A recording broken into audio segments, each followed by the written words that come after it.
Hello everyone, it's Rage again. I'm a little bit too frustrated to play Battlefield 6, so I thought I'd make a video about some of the different types of players you can encounter in Battlefield 6. So, let's jump in. Battlefield 6 is in a rather unusual position where it's basically one of a few playable first-person shooters on the market, and that has resulted in not just Battlefield players playing, but a lot of refugees from Call of Duty as well, and that has really spiced things up, and sometimes not in a good way. What a perfect segue to branch into our first type of Battlefield player, that is of course the Rat. Now, this particular subset of player is generally made up of two different types of people. One, we have trolls who do this on purpose just to get a rise out of people, and the other seems to be children, who unfortunately due to modern parenting laws can't be into shape by their fathers. This results in trash playstyles being predominant amongst a 12-year-old age bracket, and with no dads willing to step in with a good bit of leather, we as a community are forced to put up with the results. These players can often be found off the beaten path in unexpected positions, like the ambush predators they are, although calling them a predator is probably a bit too much of an exaggeration.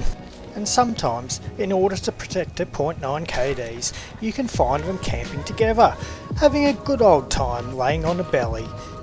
While individually, these players are very weak, they often make up for it in numbers, as there can be multiple rats in multiple rooms, on multiple hills, basically everywhere, each taking a little bit of damage off you, until one lucky rodent actually gets a kill.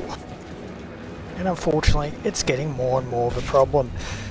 Anyone who's played straight after school time will attest to it. The rats are everywhere, and just when you think you've cleaned them all up, there's always one more. So parents, the onus is on you. Can you please monitor your children's online activities? And if they are playing like that, there is only one solution, and that is to put that $300 RM Williams belt that you brought but never wear to some very good use. So, what's next? Shall I do a double negative? Yeah, why not? I'm a very negative person.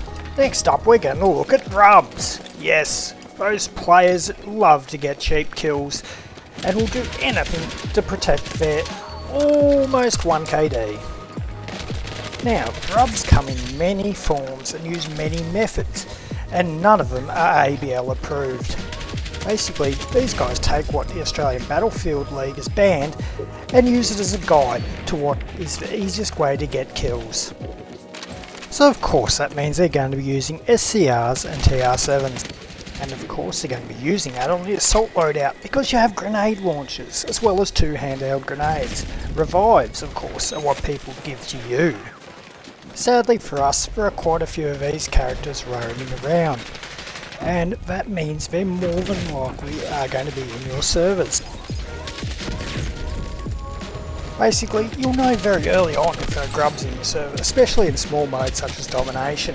The telltale giveaway is usually a massive barrage of HE grenade launchers, and if they're going anywhere near negative, you can often find them manning a mortar just outside of spawn, just trying to get those few extra kills just so they don't go negative. Oh, but it's in the game, Rage. The developers put it in there. It's in the game. Yes, it's in the game for absolute grubs. And if you have any ounce of self-respect, you wouldn't touch those things with a 10-foot pole. But these people don't care about self-respect. They just care about their ever-dwindling stats and relevance. Now, one of their favourite things at the moment seems to be those goddamn incendiary grenades. Oh. Back in my day, old Battle Dad here speaking, you used to use your gun to clear a cap. Nowadays, these guys just throw in all these fire grenades as an area denial weapon, meaning you have to leave the cap so they can cap it uncontested without actually ever having to engage in a goddamn gunfight. So tilting. Not to mention the fact there's like a 1 metre difference between the visible and actual damage radius on those grenades, and the fact it takes for goddamn ever to heal up, combined with a fast TTK in this game, means you're out of action for seeming eternity. Yes, sadly the old Battlefield 5 days are gone, where platoon players would deliberately not use overpowered weapons, just for a bit of extra sportsmanship. These days anything goes and it's becoming frustrating as hell.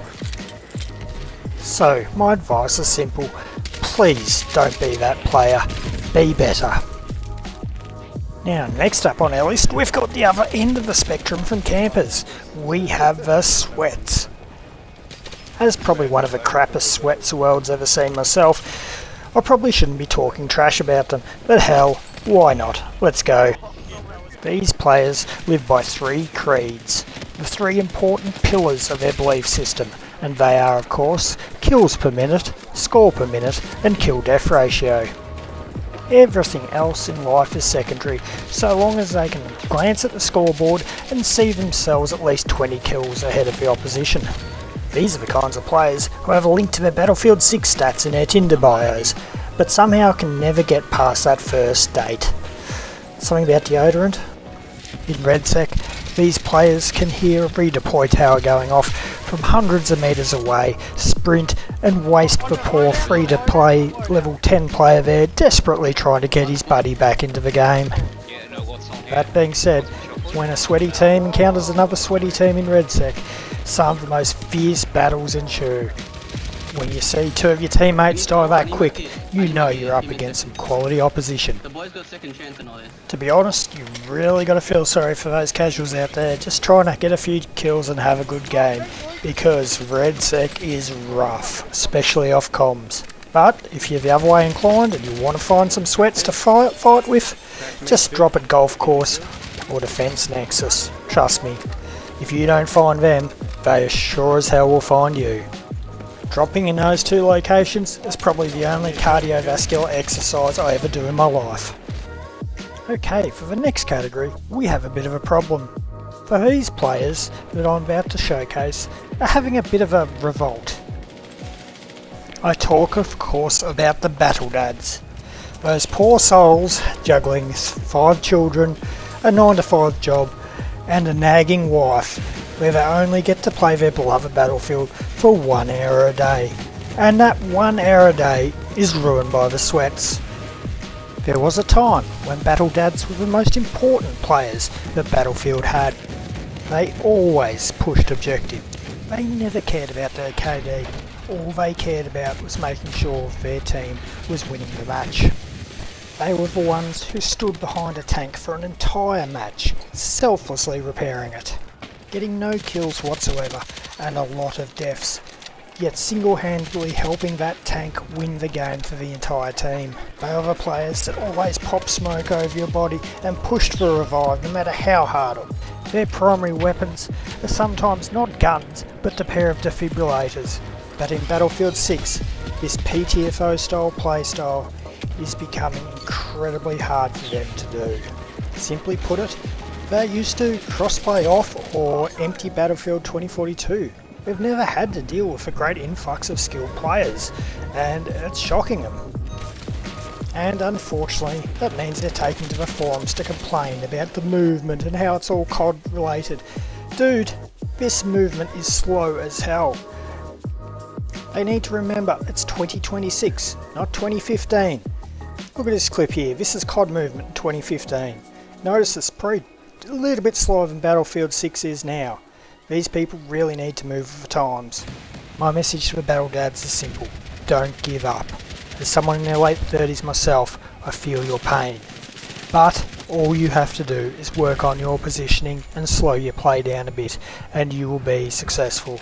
This game does not reward fast-paced action, slide peeking corners. It rewards positioning above all else. Nail down your macro and micro positioning and you will be a force. So that wraps it up for Battle Dads. You're probably wondering though, aren't I forgetting another class of player? The bot? Duh! Have you not seen? I've had used my own gameplay for basically this entire video. There's your bot gameplay. And on that note, well, thank you all very much for watching. Hit the bell and subscribe and do whatever, I don't care. Just have a great time and I'll see you all on the battlefield.